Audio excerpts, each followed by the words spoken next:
Иванов Станислав Семенович, зампредседателя ситуационного центра общественное наблюдение Общественной палаты Республики Саха-Якутия. Расскажите, пожалуйста, итоги сказанных выборов. Ну вот мы фактически сейчас уже находимся на самом финальном этапе. В 8 часов вечера уже завершились выборы на всех избирательных участках республики, и поэтому мне бы хотелось немножечко осветить работу общественных наблюдателей, каким образом сегодня обстояла работа общественных наблюдателей в период выборов муниципального уровня. Ну, мы с вами знаем, что на сегодняшний момент проводятся выборы 9 глав улусов.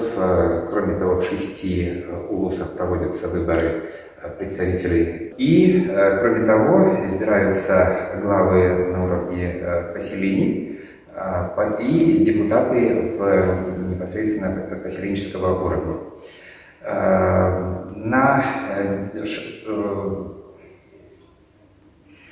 В связи с тем, что республика расположена у нас в 3-часовых поясах, когда в Якутске было в 6 утра, уже открылись избирательные участки в 6 северных улусах, затем в 7 часов утра по якутскому времени открылись в 3 улусах, и уже в 8 часов открылись избирательные участки во всех остальных улусах нашей республики.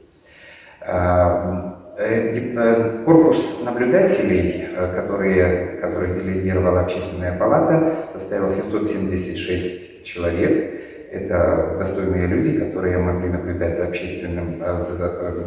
процессом голосования. Эти люди прошли предварительное обучение в режиме онлайн, либо наши члены Общественной палаты республики смогли выехать на места и участвовать в подготовке наблюдателей. Ну и кроме того, на сегодняшний момент в 3 улусах у нас члены Общественной палаты непосредственно сами находятся и имеют возможность непосредственно на месте наблюдать и оказывать определенную поддержку наблюдателям.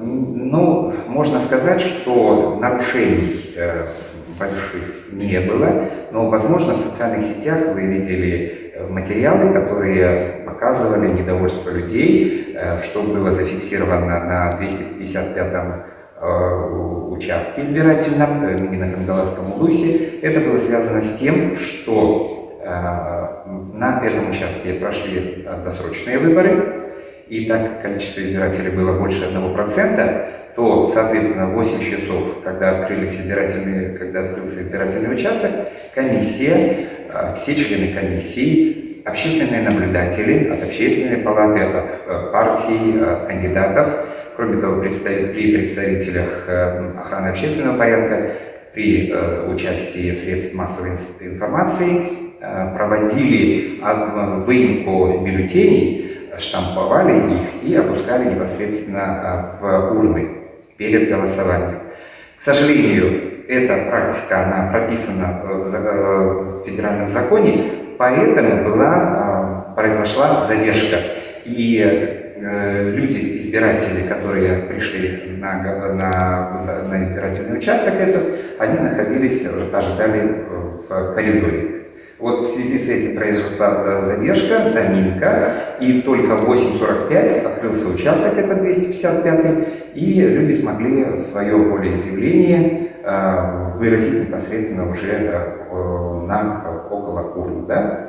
Вот. Ну и кроме того, были небольшие технические просто нарушения, не нарушения, наверное, да, которые были зафиксированы. Это приходили избиратели с просроченными паспортами, что не допускается.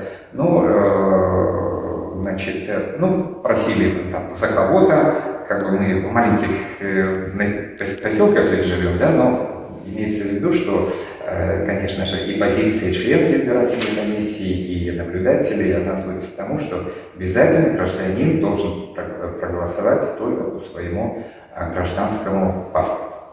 Вот, это, наверное, основное, что, в принципе, можно было бы сказать, но вот в связи с тем, что произошла эта заметка, мы, по-видимому, с Общественной палатой будем тоже выходить, может быть, несовершенство законодательства, будем выходить на Центр избирком, чтобы в последующем вот такого рода проблемы они могли сниматься, потому что это все равно занимает какое-то определенное время. Ну, а в общем, мне бы хотелось сказать, что, как я сказал, 776 наблюдателей, которые участвовали фактически на 538 избирательных участках, присутствовали, и у нас был один временный участок, который расположен в местности Накын в Нюрбинском районе. Там выборы прошли очень организованно.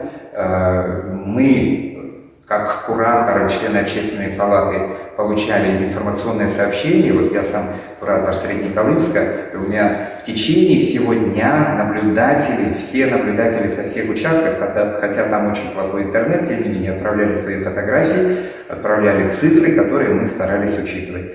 Ситуационный центр каждые 2 часа выходил в эфир, нами подготовлены ролики, ну, с небольшой задержкой они все равно выйдут на сайте общественной палаты, и можно будет посмотреть и проследить, как проходили выборы. Ну и более 30 членов общественной палаты сегодня в течение дня, это кураторы, которые курируют районы. Они сюда подходили, давали интервью, связывались непосредственно со своими районами для того, чтобы отследить, как проходит голосование. Ну и если была какая-то необходимость, дать консультацию и оказать какую-то практическую помощь.